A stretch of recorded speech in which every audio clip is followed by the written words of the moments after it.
बंधु एवं श्रद्धाशील बाहर आपके सामने श्री भगवती सूत्र की चर्चा चल रही।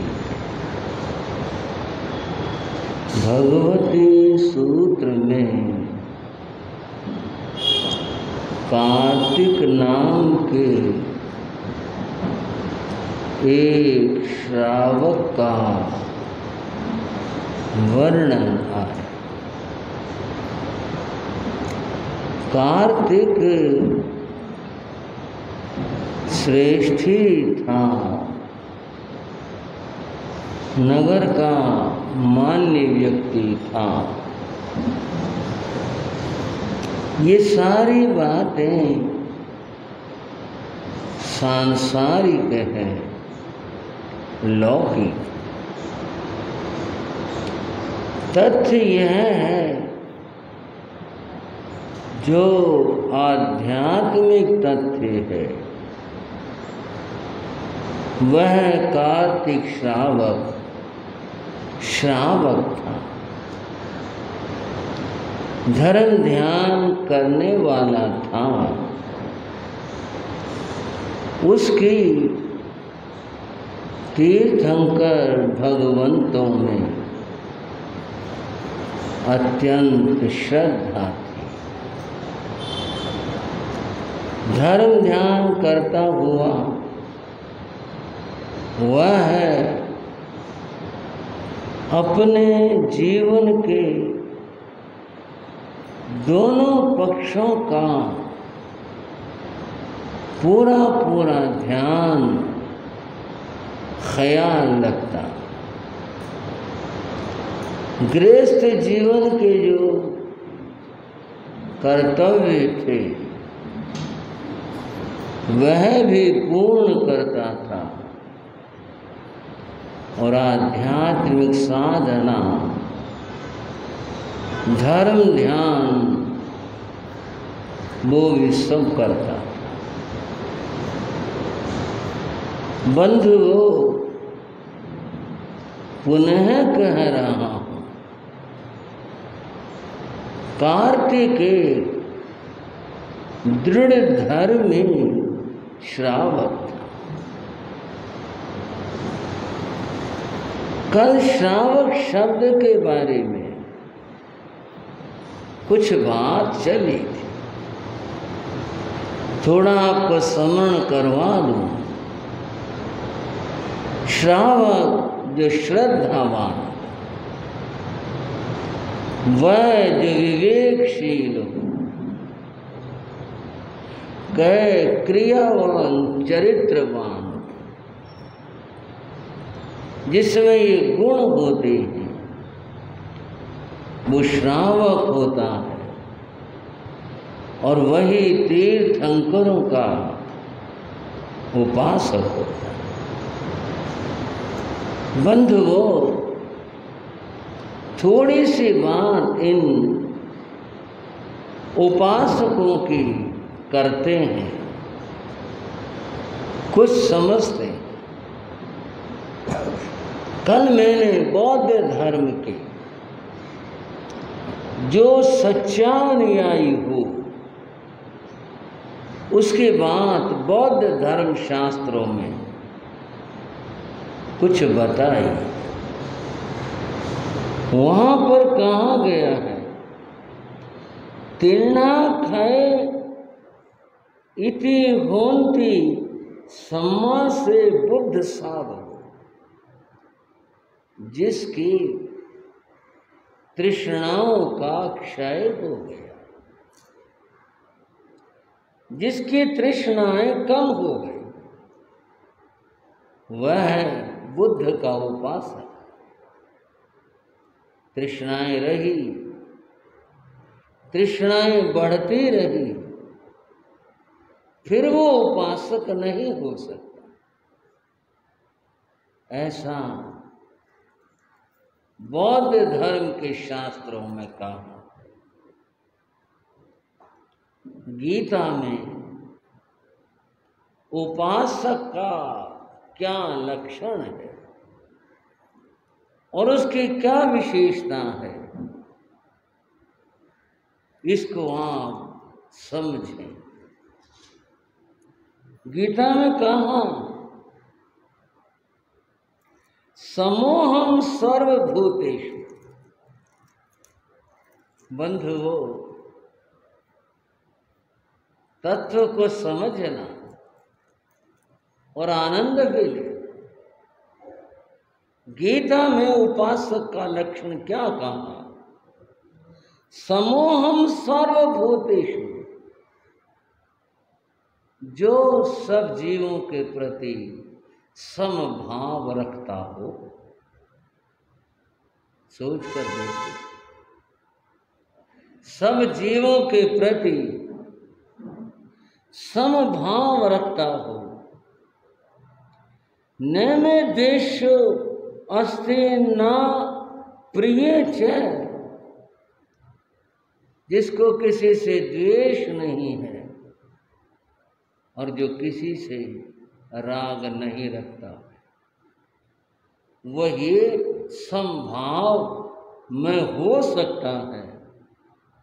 राग द्वेष रहेंगे तो समभाव होने का प्रश्न ही नहीं। जिसको न कोई प्रिय है न कोई अप्रिय है, जो समभाव के अंदर है। और क्या विशेष बात है, ये भजन्ति तु माम भक्त्या, जो भक्ति के साथ मेरा भजन करते हैं, यानी परमात्मा का भजन करते भक्ति के साथ। ये भजन्ति तु माम भक्त्या मयि ते तेषु चाप्यहं दृष्ट चाप्यहं, जो इस दृष्टि से रहता है जीता है, मैं उसके हृदय में वास करता हूं और वह मेरे हृदय में वास करता है। भाइयों, एक तो होता है कि बस सुनो और आगे आगे चलो, एक थोड़ा विचार करके भी देखो। कितनी बड़ी बात हुई, जो सब जीवों के प्रति समभाव रखता, उसमें ही परमात्मा का वास है और वह परमात्मा के हृदय में वास करता। जिसके भीतर में ऐसे भाव हो और जहाँ राग द्वेष हो, समभाव तो हो ही नहीं सकता। ऐसी परिस्थिति में वह व्यक्ति परमात्मा को प्राप्त कर ले, बड़ा मुश्किल। श्रावक की बात चल रही, श्रावक के विषय में बताने लग रहा था। भगवान महावीर ने फरमाया, चत्तारी समणो वासका पणकता तन, जहाँ अम्मा पीऊ समाने, भाऊ समाने, मित्र समाने, सबत्ति समाने। भगवान महावीर ने कहा, श्रावक 4 तरह के होते। ये मैं इसलिए बीच में प्रसंग कर रहा हूं कि वो कार्तिक एक सच्चा श्रावक था, इसलिए श्रावक का प्रसंग आया तो मैं बात कर रहा हूं। 4 तरह के श्रावक। ये चर्चा कुछ प्रसिद्ध भी है। श्रावक श्राविकाएं सभी कुछ न कुछ अर्थों में जो परिचित भी है, फिर भी जरा समझ ले क्या बात है, दोहराया जाएगा। फिर से एक बार ध्यान दे लेंगे इस बात के ऊपर कि 4 तरह के श्रावक हैं। उसमें पहले कोटि के श्रावक बताए, अम्मा प्यू समान, जो माता पिता के समान हो। ये माता पिता के समान होना इस साधु के प्रसंग में, अर्थात संतों के, त्यागियों के, साधु साध्वियों के, जो माता पिता के समान होते हैं। हम माता पिता का उदाहरण दिया, माता पिता की बात बताई, घर बार तो छोड़ आए और फिर नए माता पिता बनाने की बात कर रही हैं। ये क्या प्रसंग और क्या बात आ गई? जब छोड़ आए हैं, माता पिता की बात थी तो वही कौन बुरे थे? वो माता पिता थे हमारे पूर्व के। यहाँ पर ये बात क्यों कही गई? वहाँ जो माता पिता की बात, वह मोह और राग की बात। यहाँ माता पिता की बात मोह की, राग की नहीं है। यहाँ संयम के, सहयोग की बात।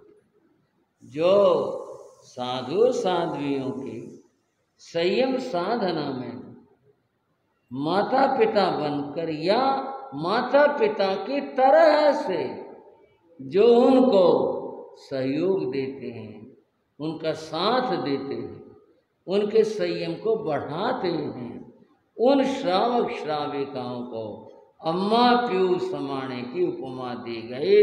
वे साधु के लिए, साधु के संयम आराधना के लिए माता पिता के समान हो। बंधुओं, जब तक जीवन है और जब तक परम लक्ष्य केवल ज्ञान तक नहीं पहुंचते, उस समय तक व्यक्ति से त्रुटि हो जाना संभव है। आप ये न सोचना कि वे अपने गलतियों को माफ करवाने के लिए अच्छी भूमिका पहले से बनवा ली ताकि वे कहने में लिखा हुआ गलती तो हो जाती है। एक होती जानबूझ कर करना, एक होती है अजाने में हो जाना। हो जाने की संभावना होती है, करने वाला तो पथ से भटक गया, गलती हो जाती। और तो आपको क्या करना? पीछे आपने 14 पूर्वों की चर्चा सुनी। भाइयों श्रावकों, जरा सा आपको टोक लूं, पूछ लूं, था ना जिक्र, चर्चा चली थी ना? 14 पूर्वों के ज्ञान की कई बार बात हुई थी ना। 14 पूर्वों का ज्ञान कितना बड़ा होता है, उसे मैं अब दोहरा नहीं रहा, मैं तो केवल ध्यान दिला रहा हूं। पहले पूर्व का ज्ञान इतना होता है, इतना होता है, अगर उसे लिखने लगे तो उसकी उपमा दी गई। एक अंबारी सहित हाथी खड़ा हो, उसके बराबर में स्याही का ढेर लगाया जाए, वो स्याही घोल करके और फिर लिखना शुरू किया जाए। इतनी स्याही से जो लिखा जाए वह ज्ञान एक पूर्व का होता है। इतना सारा। और छोटी सी बात बताऊं, आजकल बॉल पेन का जमाना है। वो तो जमाने गए, राज रोशनाई के, रामचंद्र रोशनाई के, हाँ जी प्रधान जी था कोई जमाना, राज रोशनी की पुड़िया आया करती। आज बॉल पेन का जमाना है। एक सिक्के में क्या जरा सा सिक्का होता है, इसके अंदर कितनी स्याही आती होगी। कई बार पढ़ने में आ जाता है तो अगर सिक्के से लाइन खींचनी शुरू करे ना, लिखा हुआ था कि जगह 3 किलोमीटर की लाइन खींच दी। इतने सारी इसके अंदर स्याही होती है, कागज पर, मिट्टी पर नहीं, कागज के ऊपर इतनी सारी स्याही होती है। और क्या जरा सी स्याही, कितना लिखा जाए, कितनी किताब भरे इसके अंदर, एक सिक्के के अंदर कितना लिखा जाए। और हाथी की बात कर रहे हैं, कितना लिखा जाए। यह तो एक पूर्व की बात हुई, दूसरा पूर्व से दुगना, फिर वह आगे उससे दुगना, उससे दुगना, यूं आगे चढ़ते चले।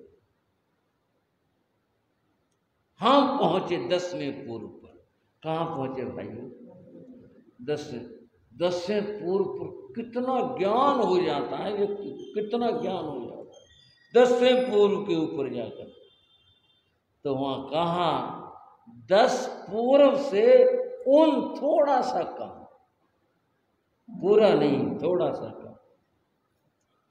इतना ज्ञान जिसको है, इतना ज्ञान जिसे हो गया है, बंधु वो सखलना भूल उससे भी हो सकती है।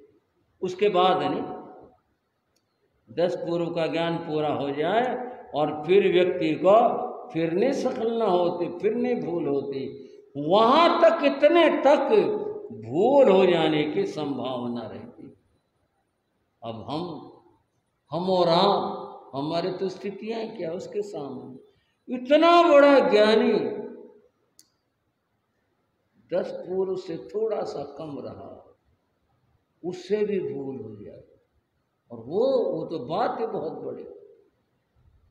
बंधुओं, श्रावक की बात चल रही थी, मैं बता रहा था, कहीं कोई साधु साध्वी के जीवन में सखल ना कोई अगर भूल और त्रुटि कहीं आ गई, देखी गई, तो श्रावक माता पिता बन करके, उनका सहयोगी बन करके उनको भटकने से बचा ले, उनको संयम में स्थिर कर दे। ऐसे श्रावक को अम्मा प्यू समाने की पदवी है, वह माता पिता के समान है। इतनी बड़ी बात है श्रावकों के लिए कि ये संयम के सहयोगी होते हैं। जो सहयोगी हैं वो माता पिता के समान। एक प्रसंग जैन कथाओं का स्मरण आ रहा। शुभंकर नाम के एक आचार्य शुभंकर के बहुत सारे शिष्य थे, और वे शिष्य गुरु के साथ रहते थे।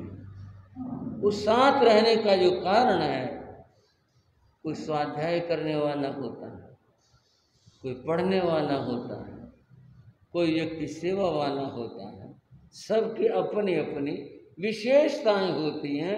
बहुत सारे साधु उनके साथ में रहते थे आचार्य शुभंकर। संतों का विचरण होता ही रहता है, कभी यहाँ कभी वहाँ कभी कहीं और। विचरण करते हुए, भ्रमण करते हुए आचार्य शुभंकर एक नगर में पहुंचे, ठहरे। अब स्थान मिल गया, ठहर गए। पहले प्रवचन दोपहर में होते थे, संत आए, ठहरे, और जिस व्यक्ति ने अनुमति आज्ञा दी, मकान वाले ने या जिसने भी, चलो संत ठहरा दी। आदमी एक नहीं आया दर्शन करने। तो गुरु ने, आचार्य शुभंकर ने उस व्यक्ति से पूछा, क्या बात भाई, पता नहीं चला क्या? लोगों को मालूम नहीं हो पाया संतों के आने का? बोले ना जी, जिक्र तो था, मालूम तो ऐसी बात तो नहीं है, ज़्यादा नहीं तो काफ़ी लोगों को तो पता है, बाजार में बात हो रही थी भाई आचार्य शुभंकर आ रहे हैं, जिक्र तो था, बात तो थी। बोले फिर दर्शन करने तो कोई नहीं आया। वो व्यक्ति बोला, महाराज आज क्या, कल भी कोई नहीं आएगा? वाह भाई वाह, ये क्या बात हुई, कल भी कोई नहीं आएगा? क्यों, ऐसे क्या बात है? महाराज लोग आएंगे परसों से। क्यों? उस व्यक्ति ने बताया कि हमारे यहाँ नगर में मेला चल रहा और लोग अपने व्यापार काम धंधे में, जब कोई मेला होता है, कोई पर्व त्योहार होता है, तो बाजार में काम बढ़ ही जाता है। दिवाली आए तो हफ्ता पहले, 10 दिन पहले, 15 दिन पहले बाजारों की रौनक कुछ और हो जाती है, तो लोग भी अपने कामों में पूरा लग जाते हैं। और कोई त्योहार मौके की बात है, जैसा त्योहार हो, जिस तरह का हो, तो रौनक हो जाती है। बोले जी हमारे यहाँ एक कोई पर्व है हमारे यहाँ, तो लोग उसमें लगे हुए हैं, आज और कल 2 दिन का और बाकी है, फिर आएंगे लोग। भाई क्या त्योहार है तुम्हारे यहाँ ऐसा, तुम्हारे नगर के अंदर? उस व्यक्ति ने बताया कि जी हमारे यहाँ ये त्योहार है, इसका जो नाम है वो मोदक पर्व है। मोदक लड्डू को कहते हैं। बोले भाई ये क्या बात हुई? बोले हाँ ये बस नाम है ये, वैसे तो सारे काम धंधे होते हैं जो भी व्यापार के हैं, खाना पीना मिठाई सभी कुछ और लेना देना सब, बस नाम मोदक पर्व है। क्या होता है? उस आदमी ने बताया कि ये हमारे शहर में इस पर्व के ऊपर हर घर में लड्डू बनते हैं। हाँ जी भाइयों, अब तो प्रभावना में सबके मुंह मीठे हो जाते हैं। लोग मीठा खा खा कर थक के लिए बोले जी मीठा तो रहने दो, हम बिस्कुट में काम चला रहेंगे, आज नहीं लगे तो कल लगा लेंगे। मगर भाई ये बिस्कुट जो है, मगर ये नए जमाने की चीज़ होगी, पहले जमाने की कुछ और थी, अपनी अपनी बात है। बोले जी हर घर में लड्डू जरूर बनते हैं, और लड्डू का खास बात यह है, उसने बताया कि केसर डालकर बनाते हैं। केसर या मोदक उन्हें कहते हैं कि वो बनते हैं, केसर या मोदक बनते हैं। खास बात, बोले बहुत अच्छे होते हैं खाने में। चलो बात हुई, वो भाई गृहस्थ तो चला गया। शाम को जब प्रतिकोण वेला हुई, सारे संत इकट्ठे होते हैं गुरु के पास में, चरण वंदना के लिए आते हैं, सब आए। गुरु ने कहा कहे कल तो इस शहर के अंदर उत्सव है और केसर के लड्डू बनाते हैं। ये जो है इस तरह के पदार्थ, रसपूर्ण पदार्थ, इनसे जिह्वेंद्रिय की कुछ ऐसा ही होता है।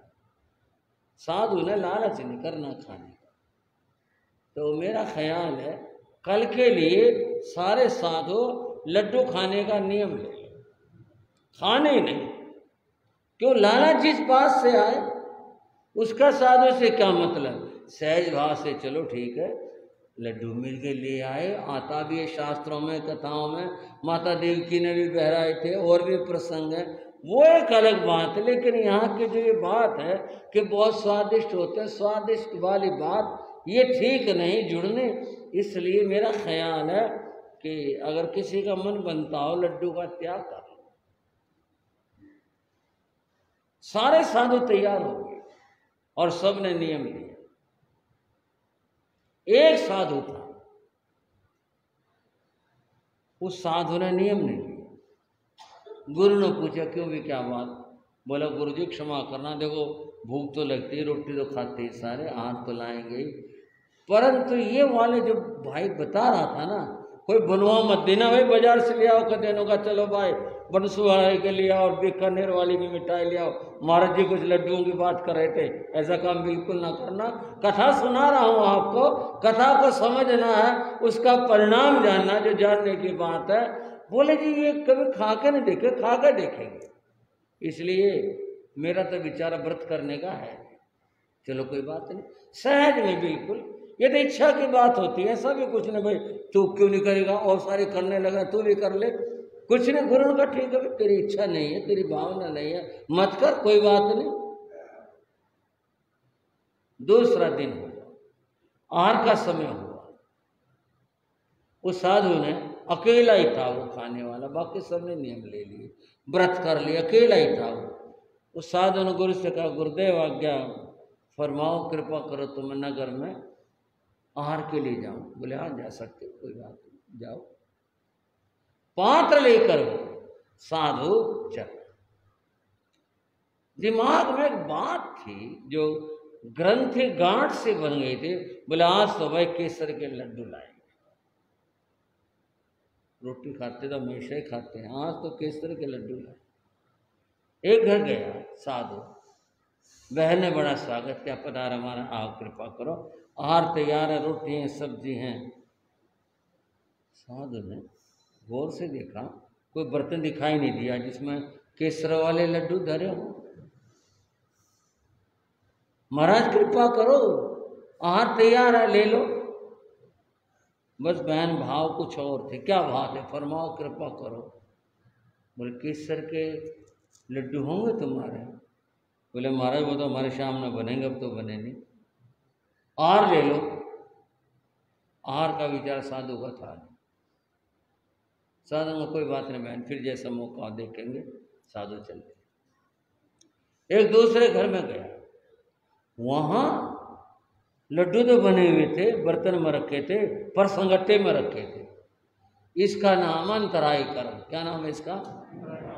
ये अंतराय कर्म। ये नहीं देखा करता कि ये साधु है, ये गृहस्थ है, ये छोटा है, ये बड़ा है, इसको मैं रहने दो। कुछ अंतराय कर्म तो जिसका भी उदय में है ना, वो अपना काम जरूर करेगा। अंतराय थी साधु को, संगठे में रखे थे। अच्छा ये तो लेने नहीं भाई, संगठे में है, चलो और घर चलो। वो साधु अनेक घर गया और मौके के बाद कहीं नहीं बात बनी, कहीं बने नहीं, कहीं संगठन में रखे थे, कहीं कोई और कारण बन गया, कुछ भी हो गया। आहार उसने लिया नहीं, लड्डू से मिले। हमारी बहनें हंस पड़ी, पता नहीं क्या बात होगी। दोपहर हो गई, कुछ गर्मी का समय, धूप तेज होगी। अब ये भी शास्त्र में है, अगर आहार न मिले तो साधु ये नहीं सारा दिन ही फिरता रहे, वो लौट आए। अधिकतम भ्रमण का समय 3 घंटे का, अधिकतम। हालांकि 3 घंटे कोई फिरा नहीं करता, लेकिन फिर भी है ना भाई, सारा शहर जिसने कहा पाँव से नाप दिया हो तो फिर लौट आना चाहिए अपने जगह के ऊपर, और मन में संतोष भाव लाना चाहिए। भाई आज अंतराय, आज मौके की बात नहीं, कोई बात नहीं। वो जितनी धूप में फिरता रहा और उसे कहीं भी योग नहीं बना, और उस तेज धूप और गर्मी के कारण से उस साधु के दिमाग का संतुलन बिगड़ गया। गर्मी ऐसी चीज होती है, धूप ऐसी होती है। दूसरा ये कर्म का भी उदय होता है। यूँ तो दुनिया किसान पता नहीं कितना धूप में काम करते हैं, कोई सबके दिमाग का संतुलन तो बिगड़ता नहीं। अपने शुभ कर्म का उदय होता है तभी कुछ ऐसी बात हो जाती है, उसके ऐसा था वेदनीय का कुछ ऐसा उदय हुआ, संतुलन बिगड़ गया। तो फिर एक बात है जिसे कहते बहम हो जाना आदमी को, उसको बहम सा होगा। जिस घर में जाते हो तो कुछ बात करने, तुम्हारे लड्डू हैं, हमारा लड्डू हैं, केसर वाले हैं ना, हमारा केसर के तो नहीं, सादे हैं, ले लो, करो कृपा। नहीं भाई मेरे को ले लो। यूं उसे घूमते हुए सारा दिन हो गया, दोपहर भी बीत गई, शाम भी हो गई। उस साधु को ये होश नहीं रहा, यूं तो चल रहा था, फिर रहा था, कोई शरीर से तो बेहोश नहीं था, दिमाग की बेहोशी थी। भाई मैंने लौटना भी है, कितनी देर हो गई, मुझे वहम हो गया, लड्डू लेके जाने हैं, कुछ भी हो जाए, चाहे कितना टाइम लगो, लेके जाने हैं। दिन छिप गया, और उस जमाने में जो भी रिवाज होगा गली में रोशनी करने का, आज बिजली है, पहले लैंप जला करते, कुछ और था, वो भी सारे जल गए। और उसने अभी भी ध्यान नहीं आया कि भी समय हो गया, अब तो मैं कम से कम चलूँ वहाँ पे, कुछ नहीं, फिर भी चलता रहा। अम्मा क्यों समाने जो शास्त्र में बात आई, अब उसकी चर्चा शुरू होती है यहाँ से। वह एक घर में गया, और वो घर जिनदास नाम के श्रेष्ठी का था, नाम था जिनदास। दिन छिप गया, रात हो गई, लैंप जल गए, और वो साधु उस बहम से ख्याल नहीं क्या समय हो गया, और घर में चला गया। श्रावक जिनदास से मिला, एक रात में साधु आया है, हो सकती है कोई बात, कहीं से बिहार करके आ रहा होगा, रास्ता लंबा हो जाए तो क्या करे, किसी ने बता दिया होगा 10 किलोमीटर है, निकला होगा 5 किलोमीटर, 15 किलोमीटर, ये भी कारण हो सकता है। आखिर जाना तो कहाँ ठहरेंगे, चलो अपना कर लेगा प्राश्य, इसलिए भी देर हो सकती है, पता ना हो रास्ता भटक गया हो, कोई बात हो। ये उसके मन के भाव थे, उसके मन के अंदर कोई बुरा भाव नहीं आया। आओ महाराज पधारा मथेड़ बंदा में। महाराज कैसे पधारे, कहाँ से पधारे? मैं लड्डू लेने आया था। अच्छा महाराज, उनके घर लड्डू थे, बोले हमारा लड्डू ले लो। श्रावक ये देखना चाहता था कि बात क्या है, रात को साधु लड्डू लेने आया है, आई नहीं बात समझ में। ले लो महाराज। रसोई में केसर वाले थे। श्रावक ने कहा लो महाराज करो कृपा। एक क्षण यथेच्छ मन के अनुसार उसने खूब सारे दिए साधु को, और साधु का जो सुबह से मन प्यासा और भूखा दोनों था, और उसको लड्डू मिल गए। उसे बड़ी तसल्ली, भाई मिल गए, आखिर मैंने ढूंढ ही लिए, मिल गए आज। और उसने दिए, साधु ने ले लिए। बस और ले लो महाराज, बस। और पात्रा जचाया, झोली में वापिस चलने की जब बात हुई, श्रावक जिनदास बोला महाराज अब आप कहाँ जाओगे? मैं गुरु के पास में जाऊंगा। आपके गुरु कौन है? मेरे गुरु शुभंकराचार्य हैं। वो कहाँ पर ठहरे हुए हैं? नगर के बाहर ठहरे हुए हैं। महाराज अब तो दिन छिप गया, रात को तो साधु को नहीं जाना चाहिए। दिन छिप गया। हाँ महाराज आप देख नहीं रहे क्या? दिन छिप गए, लैंप जले हुए हैं बाहर भी घर में भी, आप देख नहीं रहे? ओहो, ये तो मैंने ध्यान ही नहीं दिया, लैंप जल गई। मैं तो सोच रहा था धूप है, रोशनी है, ये तो मैंने ध्यान ही नहीं दिया था। महाराज ये काम करो, अब आप रात को मत जाओ, आप यहाँ मेरे मकान में कहीं ठहर जाओ, मेरे पास में पर्याप्त स्थान है, यहाँ ठहर जाओ। सुबह होने पर आप चले जाना। और देखो आपने लड्डू ले लिए, आहार आपके पास है, ये रात को मत लगाना, सुबह लगा लेना, रात को मत लगाना। अब साधु की जैसे नींद टूटी, ऐसे बेहोशी टूटी, रात हो गई। मेरे से ध्यान ही नहीं रहा रात भी होगी, मैं तो फिरता रहा। और रात को मैंने आहार ले लिया। और श्रावक ने तो बहुत बढ़िया बात बताई, इसलिए रात को मत लगाना, सुबह लगा लेना अपने आप रखो। श्रावक जानता था कि दिमाग जो कुछ ऐसा ही हो रहा है, सुबह लगा लेना। मैंने तो रात बासी भी नहीं रखना,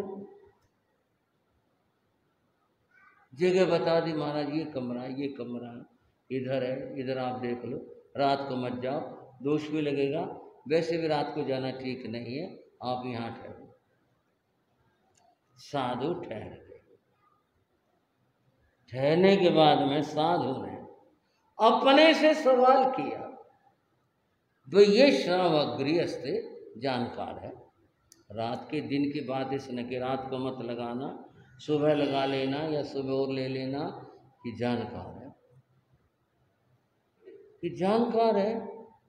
अगर ये मुझे यूँ कहता रात को क्यों आया, किसने बना कर साधु, निकल जाए यहाँ से, मेरे साथ और दुर्व्यवहार करता, तो ये तो बड़ा सज्जनता की मूर्ति है, ये तो बड़ा सच्चा श्रावक है, इसने मुझे कुछ नहीं कहा, ठहरने को जगह भी दे दी, जिसकी कोई संभावना भी नहीं थी, ठहरने को स्थान दे दिया कि यहाँ ठहर जाओ, और मुझे ठहरा दिया। मेरी क्या बुद्धि का नाश हुआ, मुझे पता ही नहीं चला, मैं सारे दिन फिरता रहा, क्या लड्डू चीज थी, क्या बात थी। इनके लिए लड्डू ना मिले तो क्या, मिल गए तो क्या, खा लूंगा तो क्या हो जाएगा। इस जीव ने अनंत जन्म और मरण कर लिए, लड्डू बनाने वाला भी बन लिया मैं, खाने वाला ही बन लिया, बेचने वाला ही बन लिया, व्यापारी भी बन लिया, कि जन्म में क्या नहीं किया, सारे काम कर लिए। और अगर इस जन्म के अंदर ये खा भी लिए तो क्या हो जाएगा, मोक्ष मिल जाएगी, क्या हो जाएगा। मेरा तो सारा ही संयम जाता रहा, मेरे अंदर तो विचार ही नहीं आया। उस साधु में कहानी नहीं, तथ्य है, सच्चा पश्चाताप पैदा हुआ। तूने बड़ी गलती। कल गुरु ठीक कह रहे थे कि साधु को भोजन पानी में लालची नहीं होना, और इसीलिए उन्होंने कहा कि कोई नियम करना चाहे तो नियम कर ले। सारे साधुओं ने नियम कर लिया। एक मैं हूं जो मैंने नहीं किया। किस लिए नहीं किया? लालच में नहीं किया। मतलब क्या हो जाएगा, मैं खा लूंगा तो, सुबह खा लूंगा तो क्या हो जाएगा, क्या मिल जाएगा। इतना पश्चाताप उस साधु के मन में होता है कि इसकी आंखों से आंसू बहने लगे। तूने इन लड्डुओं के लिए अपने जीवन का इतना बड़ा संयम और वो खो दिया। अब क्या होगा मेरा? मैं गुरु के सामने जाऊंगा, आलोचना करूंगा। आलोचना करने के बाद भी गुरु ना माने तो, गुरु ने अगर ये कह दिया तेरी कोई प्रतीति नहीं, तेरा कोई विश्वास नहीं है, तू जब एक लड्डुओं के लिए फिसल सकता है तो तू जीवन के अंदर और कोई बात आ जाए तो तू संयम से फिसल जाए। हम क्या करेंगे इस स्थिति में? तेरा हमें नहीं चाहिए ऐसा शिष्य। उन्होंने ये कह दिया फिर क्या होगा मेरा? मैं अकेला संयम कैसे पालूंगा? अकेले कैसे मैं रहूंगा? मैंने तो बहुत गलती की। वो मन ही मन कहता है, अपने आप को कहता है, चाहे मुझे संधारा करना पड़ो, गुरु के सामने जाके मैं आलोचना करूंगा, मैं ये बात बता दूंगा कि ये मुझसे ये काम हुआ, गलती हुई। मैं सारे दिन फिरा, लड्डुओं की तलाश में फिरा, और फिर ऐसा हुआ, शाम रात में वहाँ रहा। अगर गुरु ने कह दिया ठीक है फिर जाओ, चलो, हमें तो नहीं चाहिए ऐसा जिसका मन इतना कच्चा हो कि लड्डुओं के लिए फिसल गया, हमें नहीं चाहिए। फिर क्या हो? मैं संतारा कर लूंगा, और तुम्हें क्या कर सकता है? बंधु, वो कथा में ये बताया गया, सारी रात उसके भीतर में पश्चाताप चलता रहा। और दो चीज हैं, दो ने तीन बताना चाहूंगा। कहा? चिता चिंता द्वयोर मध्य चिंता नैव गृह्यसि, चिता दहति निर्जीवम, चिंता दहति सजीवकम। दो बात। पहले, एक चिता है और एक चिंता है। भाइयों, शाम को समझ रहे हो ना? एक क्या है? चिता है, और एक चिंता है। इन दोनों में ज्यादा खतरनाक चिंता है। क्यों कहा? चिता दहति निर्जीवम, चिता निर्जीव शरीर को जलाती है, जलाने का काम करती है। चिता किसी की क्या शुक्र है, आप समझ ही गए। चिता अगर जल उठती है तो शरीर जल जाता है। चिता दहती, जलाती है, निर्जीवम, निर्जीव शरीर को। चिंता दहती सजीवकम, और चिंता जीवित आदमी को जलाती है। ये चिंता नहीं होनी चाहिए। और चिंता जब किसी को किसी भी बात को लेकर के, कोई भी बात हो अगर लेकर चिंता हो जाती है तो वो चिंता इस जीवित आदमी को जलाना शुरू कर देती है। इतनी खराब और भयंकर होती है। शरीर का वजन भी गिर जाएगा, बुद्धि भी जवाब दे जाएगी। इतना कुछ होता है इस चिंता में, ये जीवित को जला देती। आपने देखा होगा कई पेड़ पौधों के ऊपर एक पीले रंग की पतली सी वो सीख जैसी होती है, वो बेल उनके ऊपर छा जाती है।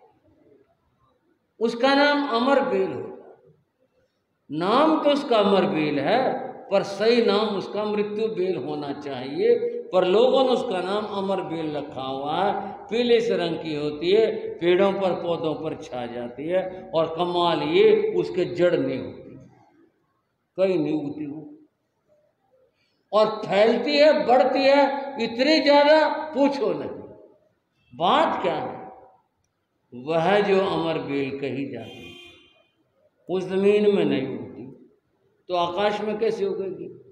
नहीं, वो तो कोई पक्षी के पाँव में उलझ करके या कोई पक्षी घोंसला बनाने के लिए कहीं से चोंच से टुकड़ा उठा लाए कर दे, कहीं दूसरे पेड़ के ऊपर गिर जाए, वह यहाँ से वहाँ पहुँच गई। वो जिस पेड़ के ऊपर गिरती है उस पेड़ के पत्तों का उनका रस चूसती, उनका रस चूस करके फिर बड़ी होती है, और बड़े होते होते इतनी बड़ी हो जाती है सारे पेड़ पर छा जाए और पेड़ को सुखा देती। आपने देखा नहीं देखा, हमने देखा, पेड़ सूख जाते, वो अमर बेल ऐसी होती है सारे पेड़ को चूस जाती है। अच्छा जी प्रधान जी वो पेड़ को चूस जाती है और फिर पेड़ सूख गया, आप भी सूख जाती है।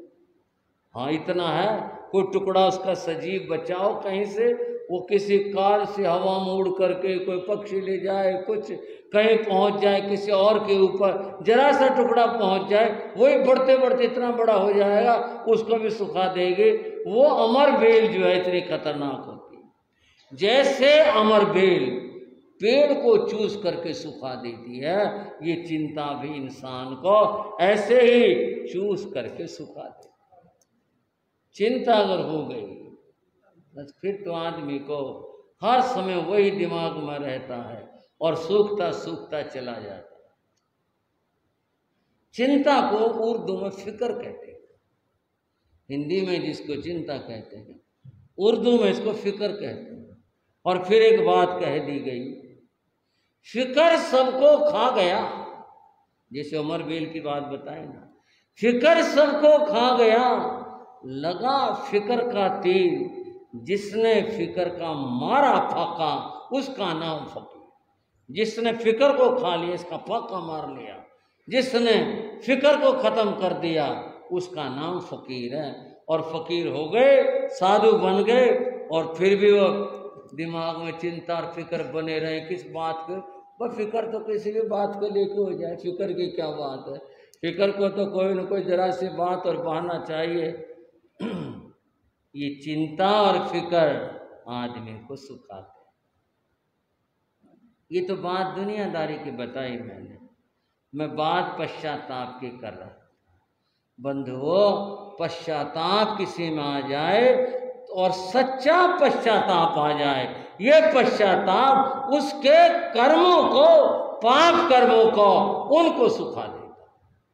पश्चाताप ऐसी चीज, तीनों की बात समझ लो, वो जलाने का काम करती है, चिंता सुखाने का काम करती है, और ये जो पश्चाताप है गलत होना नहीं चाहिए। मैंने गलत कर दिया, मैं इसके लिए अपने आलोचना करूँगा, गुरु से पश्चाताप प्रायश्चित लूँगा, मैं ऐसा करूँगा।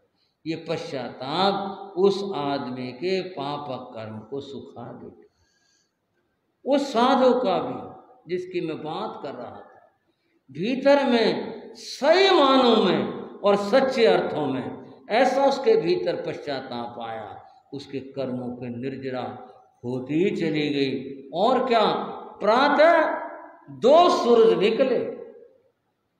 दो सूरज कहाँ से निकलेंगे? एक सूरज निकला, यह जो सृष्टि का सूरज है, दूसरा सूरज निकला उसके भीतर में, जिसको केवल ज्ञान का सूरज कहते हैं। केवल ज्ञान प्राप्त कर लिया उस साधु ने, इस पश्चाताप के द्वारा हृदय में सोच और विचार करके इस पश्चाताप से उसे केवल ज्ञान प्राप्त।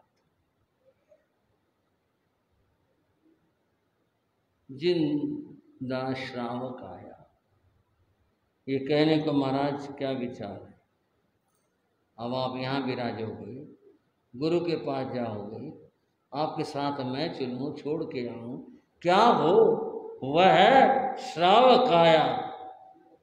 अब तो उसने जो महिमा देखी वो तो बात ही कुछ और हो गई। ये देह भी वो न रही, वो तेज कुछ और ही हो गया। और तब उस श्रावक ने भी देखा, और क्या देखा कि देव उनको नमन करने के लिए आ रहे हैं। वो हैरान, देख क्या बात हुई। और देव ने कहा, ये केवल ज्ञानी सर्वज्ञ सरदर्शी महाराज है, इन्होंने तो केवल ज्ञान प्राप्त कर। माँ से बिहार कर अपने स्थान पर आ गई। अब उस कहानी की उसकी बात उतनी बड़ी नहीं रह गई। बात तो यहाँ तक थी कि जब भीतर में सच्चा पश्चाताप होता है तो कर्मों की निर्जरा हुआ करती है। और उससे पहले मैं जिक्र कर रहा था श्रावक के धर्म का, वो श्रावक जिनको शास्त्र में अम्मा प्यू समाणे ये उपाधि पद दिया गया, ऐसा श्रावक जो माता पिता के समान है, अर्थात साधु की रक्षा करते हैं, साधु के संयम की रक्षा करते हैं। ऐसे चर्चाएं तो बहुत हो जाए और भी बात लंबी लंबी सी हो जाए। एक तो वो श्रावक जो साधु के संयम की रक्षा करें, और एक ऐसे भी श्रावक होते हैं कि जो साधु को संयम के पथ से ही भटका दे, कुछ और ही रास्ता दिखा दे। महाराज यूँ करो, इस रास्ते पर चलो, दुनिया तुम्हारे पीछे चलेगी, तुम्हारे पीछे यूँ हो जाएगा। एक वो भी हैं, वो श्रावक वो माता पिता की भूमिका निभाए, उनके संयम का साथी बने, वो श्रावक। ये पहली किस्म के, पहली तरह के बंधु श्रावक हो। और कहाँ भाऊ समान है, ऐसे श्रावक जो भाई के समान। भाई की अपनी बात है, भाई की अपनी महिमा है। भाई की बात कहा गया, भाई के बारे में नास्ति बंधो समम बलम, भाई के समान दूसरा बल नहीं होता। यह है बात नीति शास्त्र में कही गई, नास्ते बंधो समम बलम। भाई तो बहुत बड़ा सहारा होता है, बहुत बड़ा बल होता है। भला जिसके साथ भाई है उसका तो बल दुगना हो जाता है, और दुगने से भी कहीं ज़्यादा हो जाता है, अर्थात वह उसे हर बात में सहयोग देता है। ऐसा श्रावक जो साधु के संयम के अंदर भाई की तरह से सहयोगी बने, उसके संयम की और अभिवृद्धि करे। ऐसे पर माता पिता की भूमिका ज़्यादा ऊंची है, भाई की भूमिका महान है, श्रेष्ठ है, पर उसका अपना महत्व है। पिता पिता है, भाई भाई है। ये भी एक तरह के श्रावक है जिनको कहा जो भाव समाने, भाव की तरह से। और तीसरी बात कही गई, मित्र समान है, मित्र के समान। मित्र तो कभी कभी मिलते हैं, कोई बात हो गई, कोई रास्ता नहीं सूझ रहा, किसी तरह का आदमी, सहयोग की भी कुछ अपेक्षा बन गई, चलो भाई अपने फलाने दोस्त के पास चलते, उससे सलाह लेते हैं, देखो वो क्या सलाह देता है। और अपने मित्र के पास गए, जाकर कहा भाई ये दिक्कत आ गई, इस तरह की बात हो गई। और वो मित्र अपना मित्र है, निजी मित्र है, विशेष उसने सुन करके राय भी दी, भाई तुम इस परिस्थिति में ये कर लो, ऐसा कर लो, मैं तुम्हारी ये मदद कर सकता हूँ। बातें नहीं, मदद के भी साथ में बात है, मैं तुम्हारा ये सहयोग कर सकता हूँ। जहाँ ऐसा सहयोगी हो और सच्ची नेक सलाह देने वाला हो, वह मित्र समान है, मित्र है। और साधु के संयम में जो सहयोगी बने, वह मित्र के समान है। ऐसे श्रावक आपने के दोहा सुना होगा, मित्र ऐसा कीजिए, मित्र ऐसा कीजिए ढाल सरीखा हो। पहले जमाने में तलवार और ढाल की लड़ाई होती थी। तलवार तो सब जानते हैं, ढाल भी जानते होंगे। एक गोल गोल चीज होती थी, लोहे की, भारी मोटी होती थी। जो लड़ाके हुआ करते बाएं हाथ में ढाल थामते थे, दाएं में तलवार, और जो लड़ाई होती थी दुश्मन का वार ढाल के ऊपर लिया करते थे, और उसके ऊपर कितने जोर से तलवार भाला कोई चीज मारी जाए, वो इतनी मजबूत होती थी, कुछ नहीं होता था। तो वो ढाल होती थी। मित्र ऐसा कीजिए ढाल सरीखा हो, ढाल जैसा हो। ढाल की क्या विशेष बात है, दुख में तो आगे रहे। जब मुसीबत आई, लड़ाई हुई, प्राणों के ऊपर विपत्ति आई, तो ढाल हमेशा आगे रहती। वह दुख में तो आगे रहे, सुख में पीछे हो। लड़ाई खत्म हो गई, कोई बात नहीं रही। तो योद्धा वो ढाल को यहाँ टांग लेते थे, रस्सी बांध करके कंधे को यहाँ पीछे लटका लेते थे। जब सुख के दिन आए तो पीछे हो गए, ठीक अब तो मेरी कोई ज़रूरत ही नहीं है, अब तो ठीक है, पीछे लटका ले। और जहाँ कहीं मुसीबत और दुख की बात आई और वहाँ पर ढाल आगे रहती है, मित्र उसका नाम है। वो मित्र नहीं है कि जब मौज है तब तो हर रोज आकर के नमस्ते होती है, और जब कोई कष्ट आ पड़ा, कोई सहायता की जरूरत हुई और उस समय फिर ढूंढे से भी ना मिले, वो स्वार्थी होते हैं। और ये जो स्वार्थी हैं वो मित्र नहीं हुआ करते। मित्र वही हैं जो मुसीबत और दुख में आगे रहे। बंधुओं, तीसरी तरह के श्रावक बताए स्थानांक सूत्र में, शास्त्र में, मित्र समान है, मित्र के समान। हमेशा कोई बात हो, कोई शारीरिक कष्ट है तो आगे खड़े हैं, कोई और तरह की विपत्ति है तो आगे खड़े हैं। ऐसे श्रावक मित्र के समान। और चौथी तरह के बताए सवित्ती समान है। ये सवित्ती समान है, प्राकृत शब्द है, इसका अर्थ सौत होता है। एक आदमी की समझ गए सौत शब्द का अर्थ, तो दो पत्नियां होने पर उनकी आपस में बड़ा संघर्ष और झगड़ा रहता है सौत का। तो ऐसी भी मनोवृत्ति है जो परंपरा से कहने में तो श्रावक है, लेकिन वृत्ति प्रवृत्ति सौत जैसी है। सौत जैसी क्या है? हर समय दोष देखते रहें, कहीं न कहीं कोई साधु में कोई कमी दिख जाए, कोई बात हो जाए, आरोप लगाने का मौका मिल जाए, किसी तरह से उसको गिराने का मौका मिल जाए, ये ऐसे बताए गए। बंधुओं, साधु के साथ तो जो व्यवहार है वो है ही है, परंतु ये भी बता दूं, इनके बारे में बताया, माता पिता के समान श्रावकों की गति देवलोक होती है, और सवित्ती समान सौत बन करके जो श्रावक जीते रहते हैं उनकी गति नरक की होती है, क्योंकि वो साधु को गिराने की बात सोचते हैं। साधु को संयम से गिराया, उसकी बदनामी करी और उसके ऊपर झूठा कलंक लगा, आरोप लगाया, उनकी गति नरक की गति है। इतना बुरा काम वो करते हैं, इतना भयंकर काम वो करते हैं, अपनी गति को बिगाड़ रहे होते हैं। अतएव कहने को व्यवहार में दुनिया में श्रावक तो कहलाए, लेकिन श्रावक हैं नहीं वो, वे तो नर गति के मेहमान हुआ करते हैं। इस तरह के लोग हुआ करते हैं। अतएव बंधुओं, इस तरह की बात है।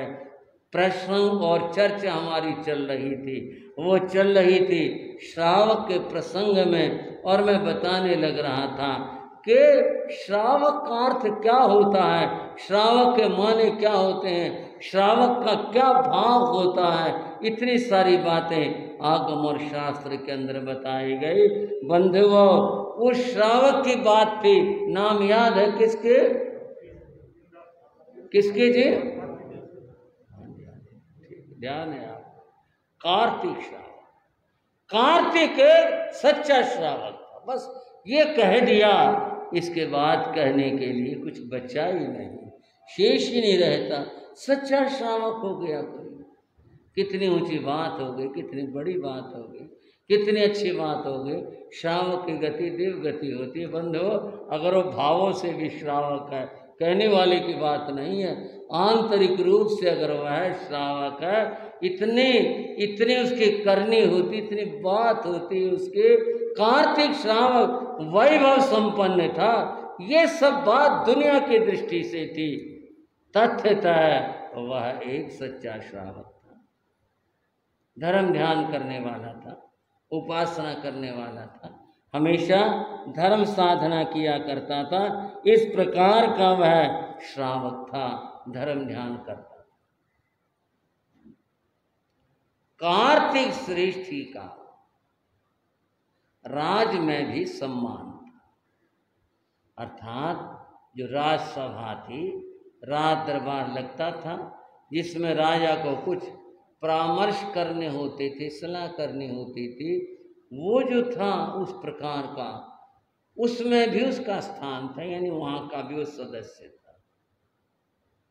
जब कभी कोई मीटिंग होती, बात होती राज संबंधी चर्चा की, राजा बुलाता था तो कार्तिक को भी बुलाया करता था, कार्तिक भी जाता था, उपयुक्त सलाह भी देता, परामर्श देता। राजा उसके प्रति भाव रखता था, यह आदमी बहुत धीर है, गंभीर है, समझदार है, बड़ी अच्छी राय देता, और सब बातें ठीक थी। एक जगह राजा और कार्तिक के विचारों में भेद था। कार्तिक था अरहंतोपासक, अरिहंतों का उपासक। आपको याद होगा मैंने बताया था, कार्तिक 20वें तीर्थंकर मुनि सुब्रत स्वामी के शासन का श्रावक था, उस जमाने का था। वो अरिहंतों की उपासना करता था। राजा अन्य मतानुयायी था। अब यहां मैं एक बात कहना चाहूंगा, मुंडे मुंडे मतिर भिन्ना। दुनिया में दो चीजें सदा अलग अलग होती, एक तो आदमी की शक्ल, एक आदमी की शक्ल दूसरे से नहीं मिलती। कोई भाई हो सकता है यूँ कह दे, नहीं महाराज जी शक्ल एक वाले भी मिल जाते हैं। अंधगढ़ में भी बताया था, अंधगढ़ की बात तो अंधगढ़ के साथ है, सवाल वर्तमान की है। कई भाई कहने जी कईयों की मिल जाती हैं, कुछ आपस में नज़दीकी हो जाती हैं, लेकिन ये तथ्य है एक आदमी की शक्ल दूसरे से नहीं मिलती। कुछ भी कर लो, थोड़े दिनों बाद पता चल जाएगा भाई यहाँ फर्क है, जगह फर्क है, इसमें उसका अंतर है। एक बार देखो ना तो लगेगा भी एक देख शक्ल है, 2-4 बार देख लिया तो बहुत अंतर पता चल जाएगा।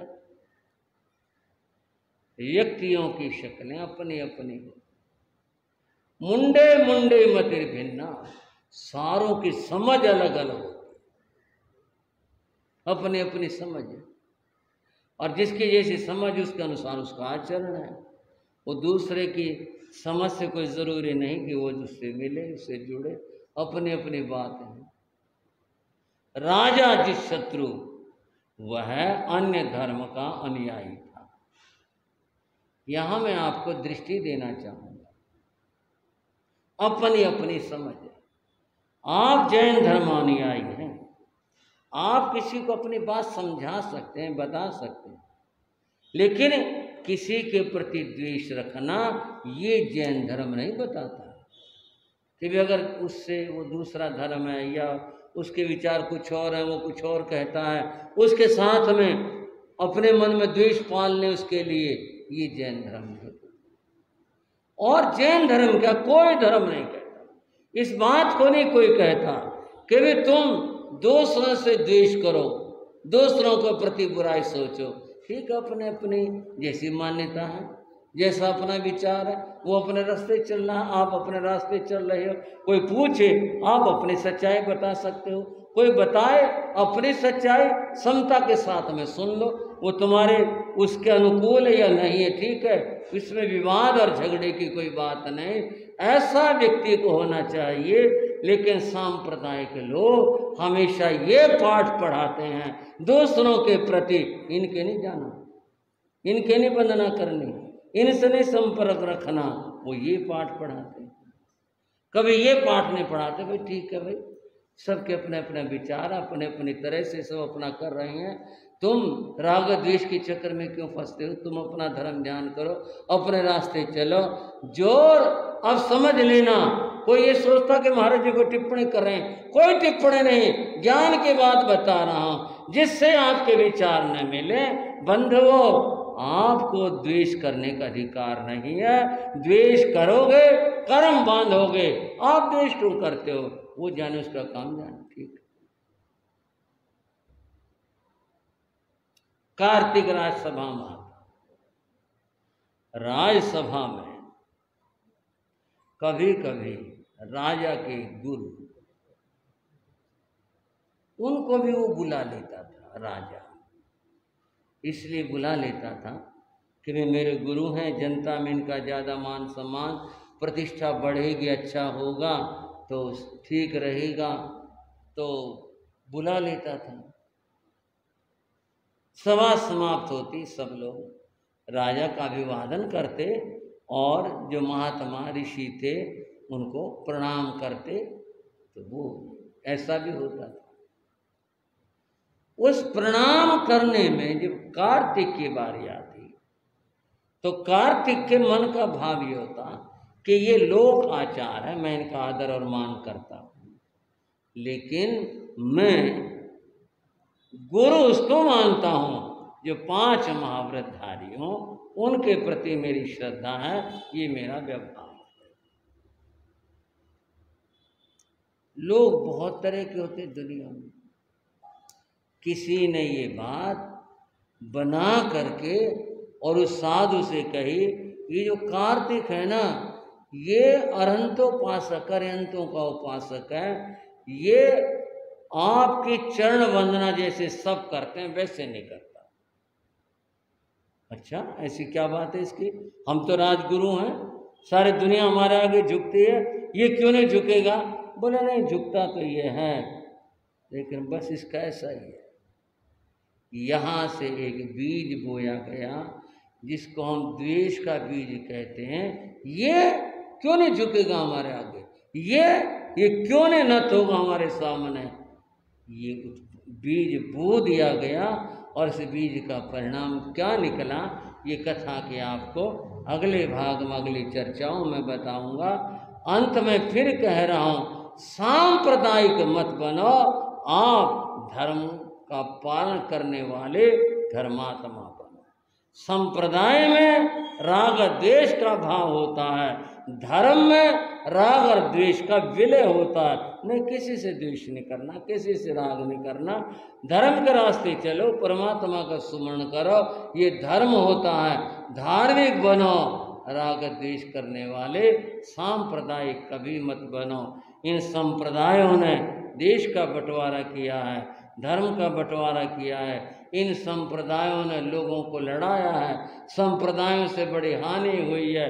धार्मिक आदमियों ने हमेशा समाज को जोड़ा, देश को जोड़ा, मिलकर रहे, मिलकर चले, तो मिलकर रहना, मिलकर चलना है, यही रास्ता है आत्म कल्याण का।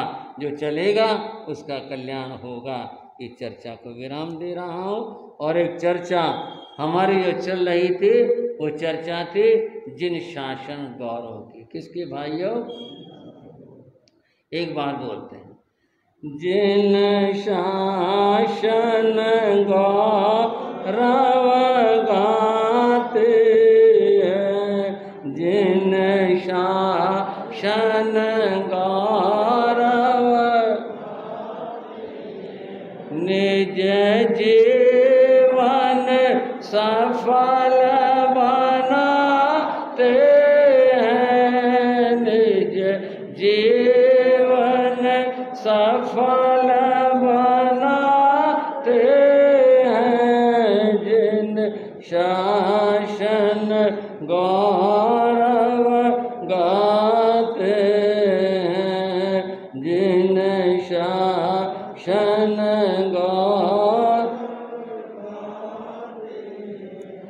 सद्गुण रत्नम मोदधियाय, सद्गुण रत्नम मोदधियाय, पटधर नौवे मागिरि आचार्य, पटधर नौवे मागिरि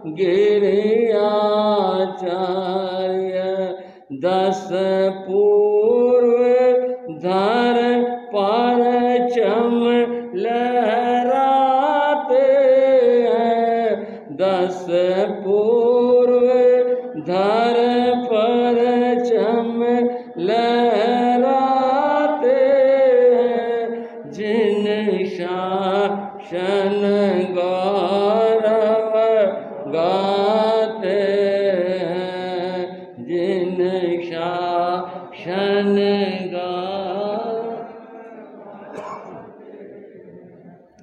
हम जिन शासन जिनेंद्र देवों का शासन, अरिहंतों का शासन, उसके गौरव का गान करें और उनके गौरव का गान करना ये अपने जीवन को सफल बनाना। जिन शासन गौरव से अर्थ क्या है? अरिहंतों की स्तुति, उस अरहंत धर्म की प्रभावना करने वाले उन महान आचार्यों की स्तुति, उन ऐसी दिव्य आत्माओं की स्तुति हमारी कर्म निर्जरा का हेतु। पिछले समयों में आप आचार्य स्थूलभद्र की कथा सुन रहे थे। ठीक है भाइयों, थोड़ी स्मृति में होगी, इतनी सारी बातें और चर्चाएं आई थी स्थूलभद्र मुनि के बारे में। स्थूलभद्र मुनि के अनेक शिष्य बने। उन अनेक शिष्यों में एक शिष्य बने, उनका नाम महागिरि था। महागिरि ने 30 वर्ष की आयु में दीक्षा ली, जिसको कहें भरपूर जवानी, और दूसरी बात कहें पूरी पूरी समझ। कई लोग कह देते बच्चा था बहका दिया, यूं कह देते। 30 साल का युवा, भरपूर जवानी, और उसका अपना निर्णय कि मैंने साधु बनना है। आखिर समझने के लिए भाषा बोल रहा हूं, दमदार बात। और फिर ब्राह्मण थे, इनका गोत्र एलापत्य गोत्र था, और आगे विद्वान थे। यूं नहीं थे कि चलो भाई साधारण सा आदमी था, कम पढ़ा लिखा था और बस ऐसी भावनात्मकता में आ गया, ये बात नहीं। तो इसका मतलब हुआ महागिरि अपने समय के बहुत महत्वपूर्ण व्यक्ति हुए। इन्होंने आचार्य स्थूलभद्र का शिष्यत्व स्वीकार किया, उनके चेले बने। चेले बनने के बाद अब घर की ओर से भी विद्वान थे, और यहाँ फिर गुरु चरणों में आए तो विद्या अध्ययन किया। वो विद्या अध्ययन इनका पूर्वों के ज्ञान के रूप में था। 10 पूर्व तक स्थूलभद्र ने ज्ञान पाया था, अर्थ सहित। 4 पूर्व का ज्ञान उनको अर्थ सहित नहीं मिला था। ये पता नहीं अर्थ ऐसे क्या होते हैं भाई। चीज पढ़ने को मिल जाए और इतना बड़ा ज्ञानी, और वो अर्थ ना लगा सके, उसकी समझ में ना आए, बताओ ऐसा भी क्या होता होगा। पर आपको बताऊं, ये तथ्य है, ये सही है, बिना बताए आएगा ही नहीं। लगाए जाओ भाषा, भाषा लगा के पढ़ लो, कुछ भी अर्थ कर लो, उसके वो बनेगी नहीं बात। आपके मन का मैंने सवाल उठाया, आपके मन में भी आया होगा, फिर ऐसे अर्थ की बात क्या थी। एक बात बताता हूं, मैं कुछ नहीं जानता, कभी सोचो महाराज जी भी कुछ जानते होंगे ना, ना कुछ नहीं, पर मैं एक बात बता रहा हूं आपको, ये मामला क्या होता है।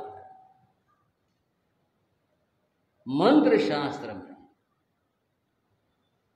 जो मंत्र दिए होते हैं, वो ऐसे नहीं दिए हुए लिया मंत्र लिख दिया। यूं तो सारी दुनिया मंत्र विद बन जाए, मंत्र के ज्ञाता बन जाए। अगर ऐसे ऐसे यूं ही बात बन जाए, सारे ज्ञानी हो जाए, ऐसे नहीं होता। वहां की भाषा क्या है? ग्रंथ की भाषा संस्कृत है, बस संस्कृत लगाया जाओ, संस्कृत लगाया क्या होगा उससे? एक वाक्य बताता हूं, ककारम कर्णेन योजयित, ये एक छोटा सा वाक्य है। इसका अर्थ अगर भाषा की दृष्टि से करेंगे तो इसका अर्थ बनेगा ककार क को कान के साथ में जोड़ दो, इसका ये अर्थ बने। ककारम कर्णेन योजयित, क को कान के साथ जोड़ दो। अब कर लो, इसका अर्थ क्या अर्थ करोगे? इसमें जो कौन से मंत्र की क्या चीज निकालोगे, क्या करेंगे इसका? लेकिन गुरु बताएगा किसका अर्थ क्या होता है।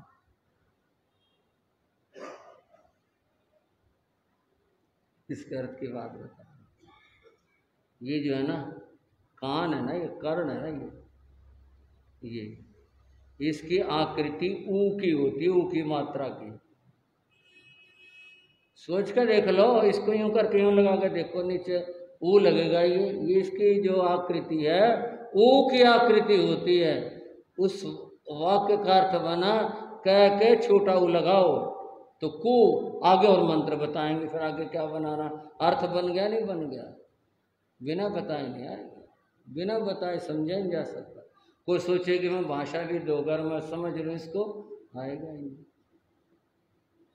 ये बहुत ज्ञान का गंभीर और गूढ़ विषय है।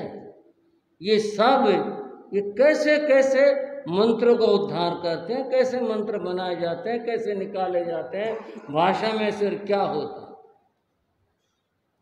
है। इन महागिरी ने अपने गुरु से 10 पूर्वों का अध्ययन किया। गुरु ने आगे बिना अर्थ के 4 अध्ययन पढ़े थे, 4 पूर्व पढ़े थे, वो ये नहीं पढ़ पाए, यहां तक ही रह गए। थोड़ा समय सरकता है। गुरु चरणों में एक और नव युवक आया। युवक होता है भरपूर जवानी वाला, नव युवक होता है जिसने अभी जवानी में प्रवेश किया, पांव रखा, नव युवक। उसका नाम सुहस्ती था। आचार्य ने देखा बड़ा योग्य, ये नव युवक बड़ा योग्य है, धर्म प्रभावना करने वाला। उसकी दीक्षा की भावना थी, उसे दीक्षा दे दी। ये और आगे शिष्य श्रृंखला में जुड़ गया, महागिरी। उसके बाद और जिनके नाम होंगे, ये स्वस्ति का नाम आया। इन्होंने भी विद्या अध्ययन किया। समय आया, स्थूलभद्र ने देखा अब मेरा अंतिम साधना का समय आ गया। तब उन्होंने महागिरी को आचार्य पद सौंप दिया और ये 9वें जिन शासन के आचार्य हुए। महावीर से लेकर यहाँ तक ये 9वें आचार्य हुए। महागिरी आत्मार्थी थे। आत्मार्थी तो सारे होते हैं, पर कम ज्यादा का फर्क तो होता ही है।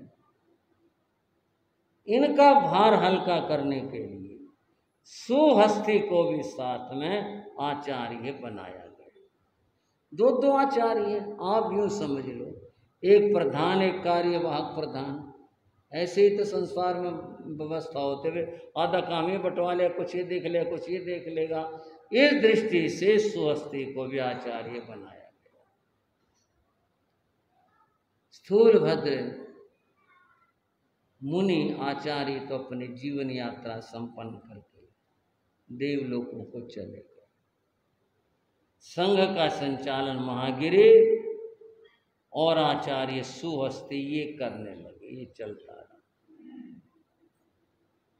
महागिरी ने धीरे धीरे अपने आप को समेटना शुरू किया। संघ है, ठीक है, व्यवस्था चलती रहती है, मैं आत्म कल्याण के लिए आया हूँ, मुझे आत्म कल्याण करना। उन्होंने स्वस्ति से कहा, स्वस्ति संग व्यवस्था तू देखा कर पूरी, मुझे मेरी साधना करने दे। गुरुदेव जैसे आपकी इच्छा हो, जो मेरे लायक आप कहोगे मैं वो कर लूँगा, नहीं मेरी इच्छा यही। और उस जमाने में जब सुहस्ती हुए तो उस जमाने में अकेले रहने का, जैसे आज भी निषेध है, कोई रहे वो परिस्थिति की बात है, तब भी ये निषेध था। और वे संग से अकेले होकर के आचार्य होते हुए भी सिर्फ साधना करने के लिए वन में चले, सिर्फ साधना करने के। वे कभी कभी नगर में आहार के लिए आते थे, फिर क्या तपस्या करते थे, महीने की 20 दिन की जो करते होंगे, कभी कभी का जिक्र आया, कभी कभी नगर में आते थे। एक बार उन्होंने बड़ी विचित्र प्रतिज्ञा कर ली। कई बातें ऐसी होती समझ में नहीं आती, और हम यही कहते हैं वे वो जाने, हम तो क्या कह सकते। आचार्य महागिरी ने संग से पृथक हो करके साधना की, उसमें एक प्रतिज्ञा कर ली, मैं प्रक्षिप्त उत्क्षिप्त भोजन आहार लूंगा, वैसे नहीं लूंगा। ये क्या चीज होती है? ये चीज होती है फेंकने वाला आहार, जो बिल्कुल रसहीन, रूखा सूखा, आपकी भाषा में बेकार वाला। वो कोई देगा तो ले लूंगा, नहीं तो व्रत ही करता। ये भोजन में लूंगा। तो वो जाते, जैसे रोटी सुबह की मान लो अब तो है भाई, उसी वक्त उतारी और खिला दी। उस जमाने में तो सुबह रोटी बनती थी, शाम तक चला करती थी। वो ऐसा जमाना था जिसे हम कल्पना करते हैं भाई, एक रोटी 2 रोटी बच गई तो ये होता भाई जानवर डाल देंगे, फेंक देंगे, जो कुछ इस तरह। ऐसी कोई रोटी मिल जाती, उसका हार लिया। सोच सकते हो भाइयों, उनकी साधना, उनकी बात को, उनके संतोष को समझ से परे का। जंगल में रहते, वहां अपनी साधना करते। एक बार उनका पाटलिपुत्र आना हुआ, महागिरी का। पाटलिपुत्र में एक श्रेष्ठी था, वसुभूति। वे सहज भाव से, साधु तो सहज भाव जाएगा, वो वसुभूति के घर चले गए। घर गए तो वहां आचार्य सुहस्ती आए हुए थे। वसुभूति ने प्रार्थना की थी, गुरुदेव मेरे परिवार के सदस्यों को धर्म बोध दे दो। मैं तो श्रद्धा रखता हूं, पर उनमें धर्म के अंकुर नहीं है, उनको बोध दे दो। वो इसलिए आए थे धर्म बोध देने के लिए। परिवार इकट्ठा था, सुहस्ती बैठे थे। वो साधु वैसे नहीं बैठता घरों में, कारण से वो कारण था परिवार को बोध देने का। वो बैठे थे, परिवार बैठा था, उनकी बातें सुन रहे थे। आचार्य महागिरी गए और सुहस्ती ने देखा गुरु आए हैं, उसी समय तत्काल खड़े हो गए। वो खड़े हो तो परिवार खड़ा हो गया। और फिर उन्होंने, सुहस्ती ने घुटने टिका करके गुरु वंदना के सूत्र से बड़ी भक्ति के साथ में जो कथा वो ये, उनके धूल से धूसरित मिट्टी लगे पांव को माथा रगड़ करके उसको पहुंचा। गुरुदेव सुख साता। वसुभूति सुहस्ती को अपना गुरु मानता था। उसने कहा ये क्या, ये तो इनसे भी बड़े हैं। सुहस्ती जिनके पांव को माथा रगड़ने लग रहे हैं, इनके चरण की धूल अपने लगा रहे हैं। गुरुदेव पधारो, कृपा करो। गुरुदेव कृपा करो। वसुभूति ने कहा विराजो। चले गए, रुके। महापुरुषों को प्रार्थना कर सकते, उनका जिद नहीं होती। प्रार्थना की, नहीं स्वीकार हुई, चले गए। वसुभूति ने सुहस्ते गुरु से पूछा, गुरुदेव ये कौन थे? ये मेरे गुरु थे, हमारे धर्माचार्य हैं, बड़े आचार्य यही हैं, हम तो इनके सेवक हैं। अच्छा, ये आपसे भी हाँ हाँ, हमारे संघ के बड़े यही हैं, मेरे से क्या, हमारे संघ के सबसे बड़े यही हैं। आपने इनकी भक्ति तो बहुत की, भक्ति करनी चाहिए, इनकी साधना के सामने तो मैंने कुछ भी भक्ति नहीं की, इनकी भक्ति तो इतनी करनी चाहिए। गुरुदेव, हम इनकी भक्ति कैसे कर सकते हैं? ये चले गए। बोले भक्ति तो क्या, अपने मन में श्रद्धा रखो, और कभी अगर घर पर आ जाएं, आहार पानी की विनती कर सकते हो, अगर इनकी कृपा हो जाए तो हो सकता है कुछ ले लेंगे। मैं आज ही बुला के लाऊंगा, ऐसे नहीं आएंगे ये महागिरी हैं, ऐसे नहीं आएंगे। क्यों नहीं आएंगे?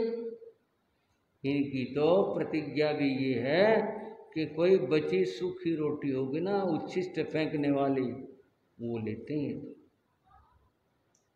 अच्छा जी, और अपनी मर्जी से आते हैं, बुलाने से तो नहीं आएंगे। सेठ को ये बात याद रह गई कि ये तो उच्छिष्ट फेंका हुआ लेते हैं, नहीं फेंकने लायक लेते हैं। ऐसा योग बना, 2-4 दिन के अंतर से महागिरी का पदार्पण हो गया। पदार्पण हुआ, उन्होंने आहार की प्रार्थना की, उन्होंने देखा वो थाल में मोदक थे लड्डू, तो बोले गुरुदेव ये ले लो, ये उत्क्षेप फेंकने योग्य है। क्यों है ये? बोले ये ऐसा था, ये फेंकने योग्य, हम तो खाएंगे नहीं इनको। क्यों, क्या बात? बहाना बना दिया, नौकरानी का हाथ लग गया, कोई भी बहाना बना दिया, ये जमीन में गिर पड़े थे, हमने उठा के इसमें रख दिए, वैसे कोई खराब नहीं है, लेकिन हम तो नहीं खाएंगे, हमारे लिए तो ये फेंकने लायक। वो प्रतिज्ञा थी कि जो फेंकने लायक आहार हो ना, वो लेना। उन्होंने पात्र रख दिया, उसने तो ये सारे बहा दिए भावना से, उनकी समझ में नहीं आई बात। बोले नहीं, इतना भोजन और इतना अच्छा भोजन ये फेंकने लायक नहीं हो सकता, ये कुछ है मामला, ये कोई बात है। उन्होंने वसुभूति से कहा, भाई ये हमारे लगेंगे, मैं नहीं लूँगा। गुरुदेव ले लो, ये तो आपकी प्रतिज्ञा के अनुसार है, तुम्हें क्या पता मेरी प्रतिज्ञा का। गुरुदेव करो कृपा, हमारे तो काम आने की नहीं। बोले नहीं, मैंने नहीं लेना, वापस करो। चले गए। एक बार महागिरी का वसुभूति का मिलना हुआ। गुरु ने कहा वसुभूति नहीं, गुरु ने कहा सुहस्ते, हाँ गुरुदेव, तूने वसुभूति को ये कहा था कि मैं ऐसा ऐसा भोजन लेता और उन्होंने मुझे लड्डू दिए। साधु झूठ कैसे बोले?